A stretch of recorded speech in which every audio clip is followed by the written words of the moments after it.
Mr. Straw, when you first saw that footage, you must have, well, how did you feel? I was mortified by the fact that I had fallen into a trap. It was a very skillful trap, but it was a trap nonetheless, and it was a meeting which I thought was private. It was a similar meeting to those which I've held with 4 or 5 other approaches that have been made to me, not about what I do now, but about what I do when I finish as a Member of Parliament.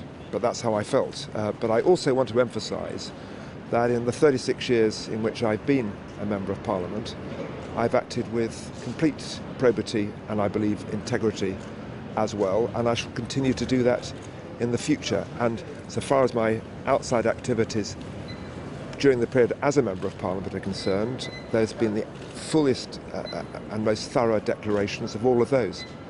I don't think anyone would dispute that you've had a very eminent career, but it's a terrible way to end it, really, isn't it? Well, having this kind of implication around is something that I could have done without, to put it at its least. What I hang on to is the fact that not even Channel 4 can make allegations that I have broken rules or broken the ethic of Parliament. I've always placed the interests of my constituents right as my first priority, and alongside that comes a love of Parliament.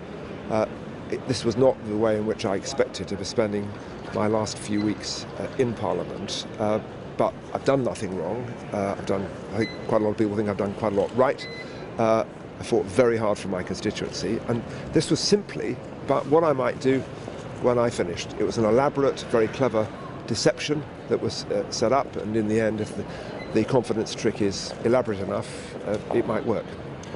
Because you've been in politics so long, you know how it works, and we're coming up to a general election, and this will be a thorn in the side of the Labour Party. Would it not be easier to resign now? Well, certainly not. I mean, what I've done is, I think, what's appropriate. If I'd done something wrong, it would have been appropriate to resign. I've done absolutely nothing wrong at all. What I have done is referred myself to the Parliamentary Commissioner for Standards, and not least because of the position I was taking 5 years ago, I have ensured that I withdraw formally, voluntarily, from the Parliamentary Labour Party, from the whip. But I continue to follow the whip, and I'll do everything I possibly can to support the Labour Party and Ed Miliband for a victory on the 7th of May.